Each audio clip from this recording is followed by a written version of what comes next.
Hello, and welcome to another exciting episode of the Vanya Career Show, where we bring expert insights, career stories, and inspiration to help students make well informed career choices. I'm your host, Sunita Rai, an educationist and certified career analyst leading Vanya Career Consultancy. I'm all about helping students discover their passions, explore exciting careers, and create a future they love. Think of me as your career compass, here to guide, mentor, and make the journey both fun and meaningful. At Vanya Career Consultancy, we believe that every student is unique.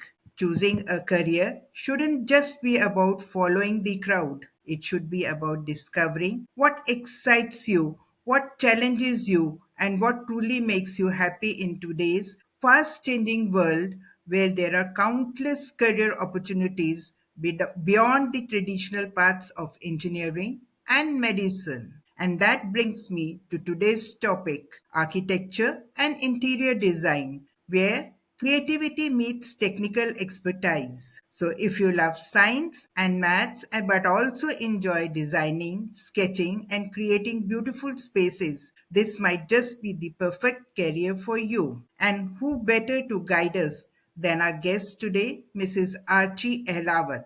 Archie is a freelance architect and interior designer. She earned her bachelor's in architecture from the MBS School of Planning and Architecture, New Delhi, and then pursued a master's in interior and furniture design from Florence Institute of Design International, Italy. She has also worked as an interior design partner with livespace.com. Archie, welcome to the show. Thank you so much, Sunita Rai, ma'am. I'm so happy to be here. So, Archie, let's start with your journey today. Every career has a starting point. What inspired you to step into the world of architecture and interior design? Was there a defining moment that made you say, "This is it for me"? From the very beginning, my father used to take me to very interesting places like National School of Drama, Triveni Kala Sangam. We used to go there and see plays. So I had seen architecture blended with landscape. That was like the moment for me that the design of the spaces are done so nicely that outdoors and indoors can be cohesive and they can be merged together to form a beautiful space. And also, my father is a landscape consultant for so many years. I have seen him working in that space, so that he also inspired me to work in that space. And I decided to become an architect and interior designer. Also, I was doing one interior project in my architecture internship. I was very interested in that project. So that really made me say that I want to pursue interiors further.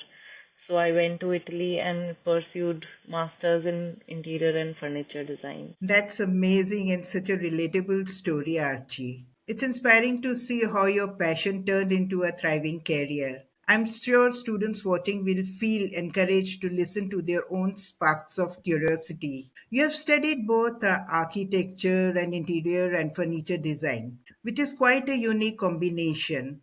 How did that shape your career? And would you recommend this path to students who are passionate about both engineering and creativity? So, studying all three of them have shaped my career in a very different line. Earlier, I just used to see spaces as well defined and well planned spaces. Now, after I had done my interiors and furniture also, so I see a complete space combining the interiors and furniture together, so it becomes a cohesive space and everything is just gelling together. So that is like amazing feeling that you have when you plan a space and then you plan the interiors and furniture accordingly just to go everything together and tell a story. So I think for students who are very interested in engineering and very creative, they can opt for this career option. This is a very good option where you have technical knowledge for architecture and then you have creativity for interiors and furnitures.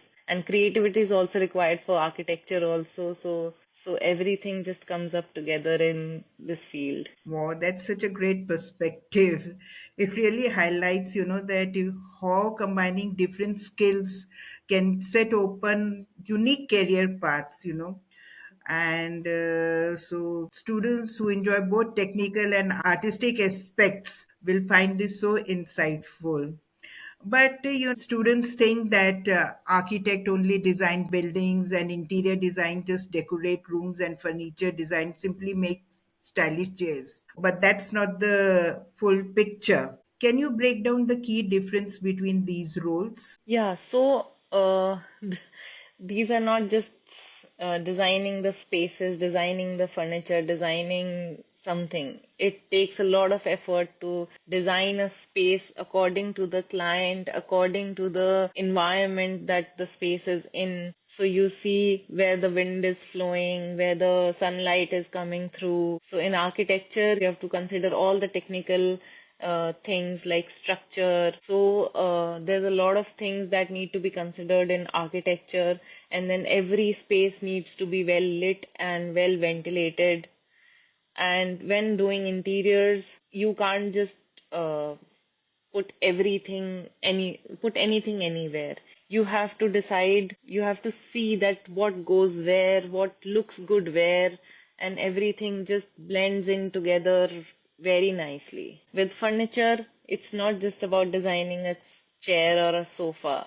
It's about the feel that you're doing for the client, that that he feels that, oh wow, this sofa is looking great in my space, and this sofa feels good while I'm sitting on it. So it's not just about designing something very small or doing something Yeah. inappropriate. And I'm sure a lot of creativity would be involved in it because every Yes. individual, their choices are different. Exactly. Everybody's choices are very Very different, different. and then you have to see that every client has a different choice. So you have to see in a first meeting, you ask them questions, you see that what their choices are like. So you prepare in your head that, okay, this design is going to be like this. I have to work on this path. Right. And that's such a clear breakdown, Archie.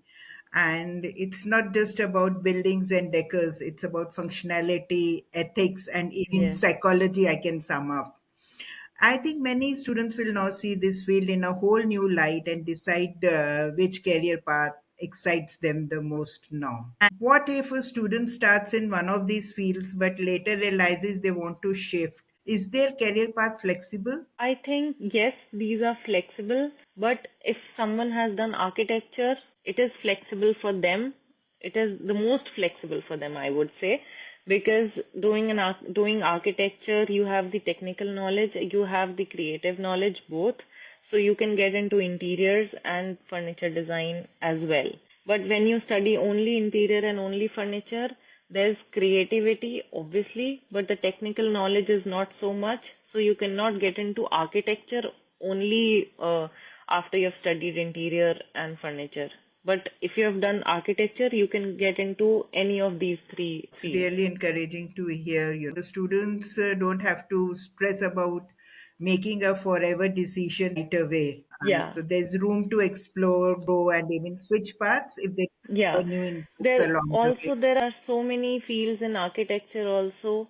There's architecture journalism. There are my friends who were studying architecture with me, and they are into architectural journalism now, and they're working for the architecture magazines. So So it's a vast field. it's a basket. There are my friends who are doing landscapes. So after studying architecture, you can get into any of the fields related to architecture or design. That's great. Now, Archie, let's address a big myth, that many students believe that if they love math, physics, and science, their only path is engineering or IIT. But I think Mm-hmm. that's not true. And with NEP 2020, India is focusing on multidisciplinary learning, which means that you can combine STEM with art and design. What's your take on this?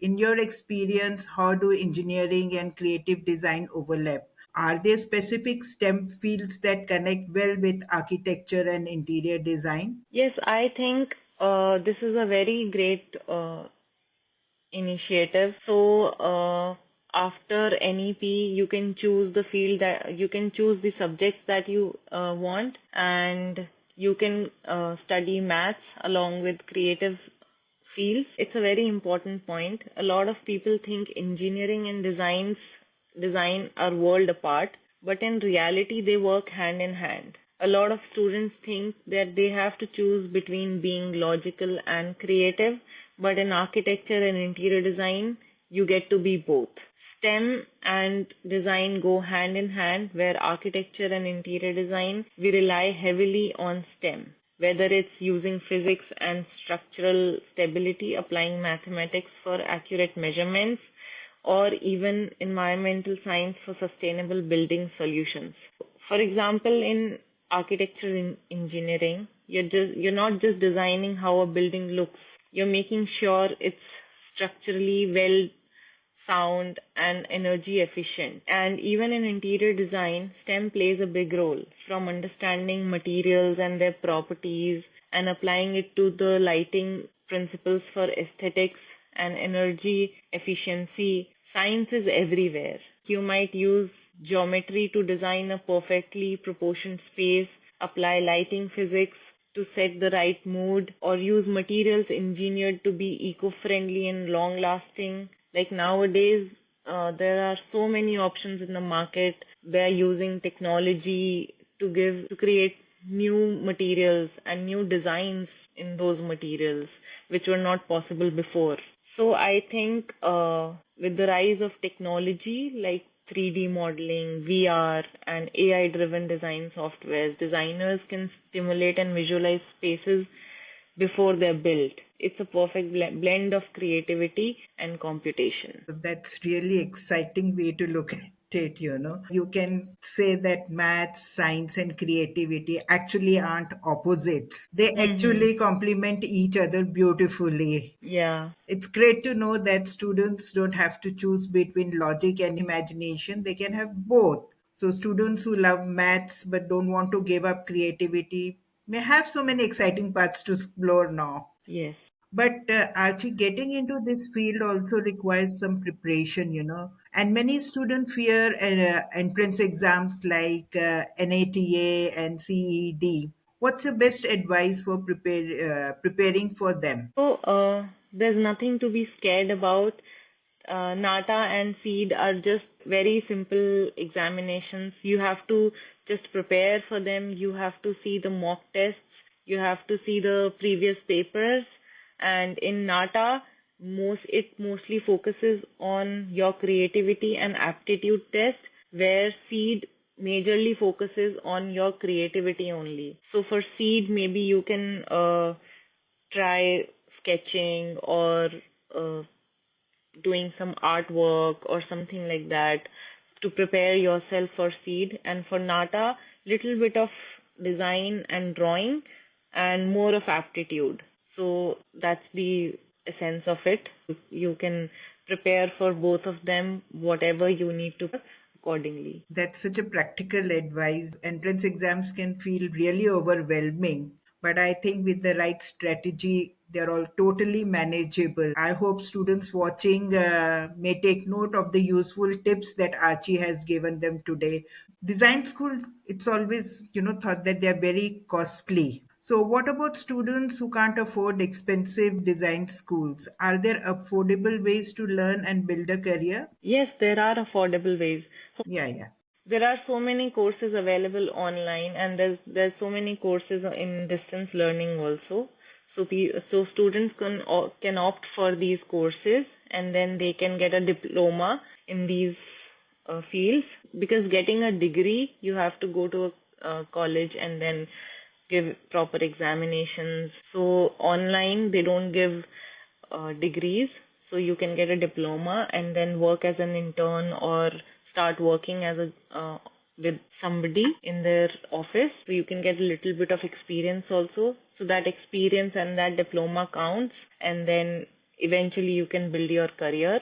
in whatever field you choose to get into. That's so encouraging, and it's a reminder that passion and curiosity matter more than how much you spend. With so Yes. many resources available today, learning has truly become accessible to all. So I think students can opt for this also. And later, when they have earn something, they can continue their degree also. Archie, I just want to know one thing more, that architecture, I feel, is more than just designing homes. What are some lesser known career options in this field? You talked about architectural journalism a little while ago. Do you have any other fields? Yes, there are so many fields that students get into. So after doing architecture, there is urban planning. You can be a urban planner who designs and plans the cities.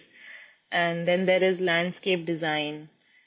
You can design the landscape of the space, how the plants are gonna look, how the green spaces are gonna get into the space. You can get into exhibition design. You can get into set design for films and Bollywood. So there also architecture knowledge is required. There's architecture journalism. Then you can get into product design also. Furniture design is not just about furniture design, because you have known that you can design a small thing, so you can get into product design also. It's a vast field. Design is a vast field. There's graphic design. So after doing architecture, you have a knowledge of colors, you have a knowledge of shapes, so you can get into graphic design also. That's really fascinating, that how many career paths in architecture and design occur today. It's just a reminder that possibilities are endless, and if you just have to think out of the box Yes, to find the right definitely. opportunity. Archie, today's buzzword is sustainability. Sustainability, if you see, is the future. How can students integrate eco-friendly and sustainable designs into their careers? So while doing architecture now, there are so many materials in the market which are sustainable, which are not going to affect our earth later on, which are very biodegradable materials and very sturdy materials. And in also they can use energy efficient design, like they can plan the space accordingly that it is energy efficient. So using the uh, directions, like how the wind is flowing, how the sunlight is entering into the space. That also comes under energy efficient design. So there's a building by Terry in Gurgaon. So if anyone who is interested in design and designing sustainable architecture, they should go and see that building, how sustainable they have made that entire space, that there is no electricity, there is no fan, there is nothing. They're just using solar power, wind energy. So that's how they have created all the spaces. There's no fans. Still, the rooms are very cool. Something like the Asian Times. Must go and watch Yeah, that. yeah. They must go and watch it. So it's such an important point, because the future of design today is just not about beauty. It's about responsibility too. And it's Yes, exciting to see how architects and designs are shaping a greener world today. And I'm sure viewers, if you're in Gurgaon or ever come to Gurgaon, please go and visit that Terry building you said, no? yes, Terry. Terry building, right. And Archie, you've worked as a freelance interior architect. What does a typical workday look like for you? What are the biggest rewards and your challenges? So a typical day looks like so many calls, getting into like managing everything, managing sites, managing the labor, managing the design, and then you have to sit and give a thought process to the design that you're going to make. So, and there are site visits also. You go on a site and then see how everything is coming up. Is it coming up as per the drawings or the design that you have made? So, this is like a typical work day. And then there are so many challenges also, because there's labor on the site, so they don't mostly understand all the drawings, so you have to go and make them understand. either it can be just 3 times, 4 times, n number of times you might have to explain it to them. And then explaining something to the clients also sometimes is very difficult. So those are the challenges. And then the biggest reward is when the space that you have designed is it comes to life, and then your clients tell you after so many years also that, what you have done with our space, we just love it, we enjoy living in this space. That's like the biggest reward. That's great, to hear a first-hand what freelancing looks like. And I think the flexibility, the creativity, freedom, they are definitely appealing. But then you have to be prepared always for a lot of challenges too. Yes. And for students struggling to find internships and freelance projects, what are your best advice for breaking into the industry? So, first thing is they have to build a good portfolio. Even if for a fresher they don't have a portfolio of a project that they have worked on, but a project maybe they have created on their own, they can put that in their portfolio. And then uh, networking is the key. You have to go and talk to people. You go to small studios and you talk to them. You can get a job or you can get a freelance project also. So these two things are like the key to Yeah. get projects. And that, I think, is a solid advice, because opportunities don't always come knocking. You have to Yes. go and create them. I think this will really help students looking for their first break. And for that first break, they need to have a strong portfolio, because a strong portfolio can make or break their career. So, what should a great beginner portfolio include? So a great portfolio like the main things are your education, your background, what the education looks like. If it is a creative portfolio, the softwares that you have worked on, the softwares that you have learned, it should include all that. And even in the portfolio, the uh, work should reflect that, okay, this is done on this software, so they know the software. So everything should reflect what all you have learned. So the portfolio needs to be a perfect showcase of what you are. That makes so much sense, that because a portfolio isn't just a collection of work, it's a reflection of your skills, creativity, and potential. Yes. And it's such a useful takeaway for students starting out. But Archie, today the technology is changing everything. AI, 3D modeling, virtual reality. Are they somewhere transforming architecture and interior design also? Yes, I think AI, 3D modeling, and virtual reality is everywhere now. So if any of the designer, they need some inspiration for how the space is going to look like, they know that how the space is going to look like, and they just, add prompts to AI, and then they get the design that they want to see, and then make changes according to them, uh, the space that they are designing. So they can accordingly design as per the AI. And VR is obviously when you make 3D modeling is very important in architecture and interior. A lot of clients ask for 3D renders that we want to see how the space is going to look like. And a lot of people are using virtual reality also, making those 3D models into virtual reality, so the client can get an essence of their space beforehand, what the space is going to look like actually. It's so exciting to hear that how technology is reshaping design also today. And I'm sure students who love experimenting with new tools and techniques, this opens up a whole world of possibilities too. What are some future trends that students should watch out for? There are so many trends going on these days. So sustainability is the top trend that they need to follow. There's urban planning because cities, there are so many places because Delhi is overcrowded now. So the outskirts are getting planned.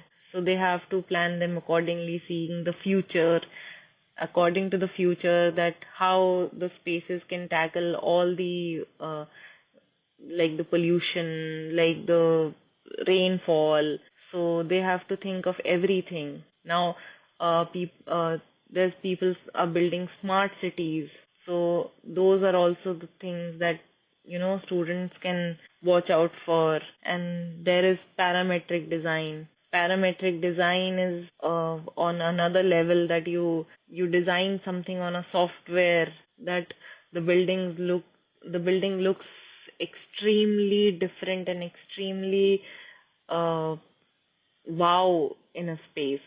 It's like, so there are so many things that will come in the future. That's so exciting to hear, that the industry is evolving so rapidly. And for students entering the field now, the possibilities are endless.